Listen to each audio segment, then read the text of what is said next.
Hi friends, welcome back to my channel. ഇന്നത്തെ recipe വളരെ tasty ആയിട്ടുള്ള ചില്ലി ചിക്കനാണ്. വളരെ ഈസി ആയിട്ട് നമുക്ക് എങ്ങനെ ചില്ലി ചിക്കൻ തയ്യാറാക്കിയെടുക്കാൻ പറ്റുമെന്ന് നോക്കാം. കുറഞ്ഞൊരളവിലാണ് ഞാൻ കാണിക്കുന്നത്. അതിനുവേണ്ടി 250 ഗ്രാം ചിക്കൻ എടുത്തിട്ടുണ്ട്, ചെറിയ പീസുകളാക്കി എടുത്തിട്ടുണ്ട്. ഇനി ഇതൊന്ന് മസാല പുരട്ടിയെടുക്കാം. അതിലേക്ക് 1 ടീസ്പൂൺ കുരുമുളകും 1 ടീസ്പൂൺ കോൺഫ്ലവറിൻ്റെ പൊടിയും 1 ടീസ്പൂൺ സോയാ സോസും ആവശ്യത്തിന് ഉപ്പും കൂടി ചേർത്ത് കൊടുക്കാം. ഇനി നന്നായിട്ട് മിക്സ് ചെയ്തെടുക്കാം. മസാല പുരട്ടി 15 മിനിറ്റ് ഒന്ന് മാറ്റി വയ്ക്കാം. അപ്പോൾ മസാലയ്ക്ക് നന്നായിട്ട് പിടിക്കും. ഇനി അടുത്തതായി വേണ്ടത് ക്യാപ്സിക്കമാണ്. ഞാനിവിടെ 1 കപ്പ് ക്യാപ്സിക്കം എടുത്തിട്ടുണ്ട്. ഇതേപോലെ സ്ക്വയർ പീസിൽ കട്ട് ചെയ്തെടുക്കണം.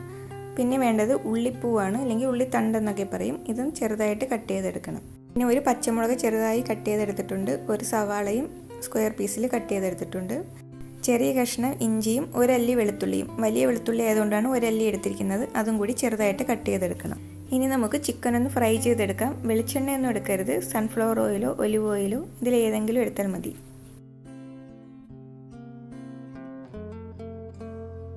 ചിക്കൻ ഫ്രൈ ചെയ്യുമ്പോൾ ഒരുപാടങ്ങ് ക്രിസ്പിയാക്കി എടുക്കണ്ട.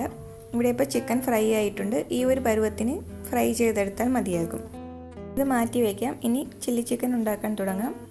ഇതിലേക്ക് ഞാൻ ഒലിവ് ഓയിലാണ് ഒഴിക്കുന്നത്. എക്സ്ട്രാ വെർജിൻ ഒലിവ് ഓയിലാണ്. അത് ആവശ്യത്തിന് ഒഴിച്ചു കൊടുക്കാം. നമ്മൾ അരിഞ്ഞു വെച്ചേക്കുന്ന ഇഞ്ചിയും വെളുത്തുള്ളിയും പച്ചമുളകും ഉള്ളിപ്പൂവും കൂടി ഇട്ട് ഒന്ന് വഴറ്റിയെടുക്കാം. ഒരുപാട് വഴന്നൊന്നും വരണ്ട. 2 മിനിറ്റ് ഒന്ന് വഴന്നു വന്നാൽ മതിയാകും. ഉള്ളിപ്പൂ മൊത്തം ഇടണ്ട, കുറച്ചൊന്ന് മാറ്റി വെച്ചേക്കണം. അവസാനം ചേർത്ത് കൊടുക്കാം. ഇപ്പോൾ ചെറുതായിട്ടൊന്ന് വഴന്നു വന്നിട്ടുണ്ട്. ഇനി ഇതിലേക്ക് സവാള ചേർത്ത് കൊടുക്കാം. സവാളയും ഒരു 2 മിനിറ്റ് ഒന്ന് വഴന്ന് കിട്ടിയാൽ മതി. ചില്ലി ചിക്കനെ നമ്മൾ ഉള്ളിയും ക്യാപ്സിക്കവും ഒന്നും ഒരുപാടൊന്നോട്ട് കുക്ക് ചെയ്യത്തില്ല. നമ്മൾ കഴിക്കുന്ന സമയത്ത് അതിങ്ങനെ ചെറുതായിട്ട് കടിക്കാനായിട്ട് കിട്ടുന്ന ആ ഒരു പരുവത്തിലാണ് ഉണ്ടാക്കിയെടുക്കുന്നത്. അടുത്തതായിട്ട് ക്യാപ്സിക്കം കൂടി ചേർത്ത് കൊടുക്കാം. അതും 2 മിനിറ്റ് ഒന്ന് കുക്ക് ചെയ്താൽ മതിയാകും.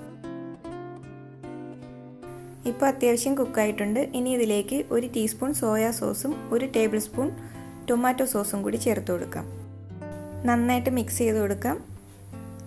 2 മിനിറ്റ് ഒന്ന് വെയിറ്റ് ചെയ്യാം ഇത് കുക്കാകാനായിട്ട്.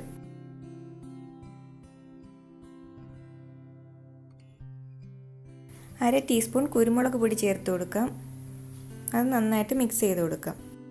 അടുത്തതായി വേണ്ടത് 1 ടീസ്പൂൺ കോൺഫ്ലവർ 1/2 ഗ്ലാസ് വെള്ളത്തിൽ കലക്കിയെടുത്തതാണ്. അതും കൂടി ഇതിലേക്ക് ഒഴിച്ചു കൊടുക്കാം. അപ്പോൾ ഗ്രേവി നല്ല തിക്കായിട്ട് കിട്ടും. ഈ സമയത്ത് ആവശ്യത്തിനുള്ള ഉപ്പ് ചേർത്ത് കൊടുക്കാം. ഒരുപാട് ഉപ്പ് ചേർക്കണ്ട. സോയാ സോസ് ചേർത്തതുകൊണ്ട് അതിൽ കുറച്ച് ഉപ്പ് കാണും. എല്ലാം ഒന്ന് ബാലൻസായി കിട്ടാൻ വേണ്ടി ഇതിലേക്ക് 1/4 ടീസ്പൂൺ പഞ്ചസാര കൂടി ചേർത്ത് കൊടുക്കാം. ഇപ്പോൾ ഗ്രേവി നല്ല തിക്കായിട്ട് നല്ലൊരു ഗ്ലേസിംഗ് ഒക്കെ വന്നിട്ടുണ്ട്. ഇനി ഇതിലേക്ക് നമ്മൾ ഫ്രൈ ചെയ്ത് വെച്ചേക്കുന്ന ചിക്കൻ കൂടി ഇട്ട് കൊടുക്കാം. നന്നായിട്ട് മിക്സ് ചെയ്തെടുക്കാം. ഇനി ഒരു വേവിൻ്റെ ആവശ്യമൊന്നുമില്ല. 2-3 മിനിറ്റ് കൊണ്ട് തന്നെ ചിക്കനിലേക്ക് ഇതെല്ലാം നന്നായിട്ട് മിക്സായി കിട്ടും. ചില്ലി ചിക്കൻ റെഡി ആയിട്ടുണ്ട്. അവസാനമായിട്ട് ഇതിലേക്ക് നേരത്തെ മാറ്റി വെച്ച ഉള്ളിത്തണ്ട് കൂടി ചേർത്ത് കൊടുക്കാം.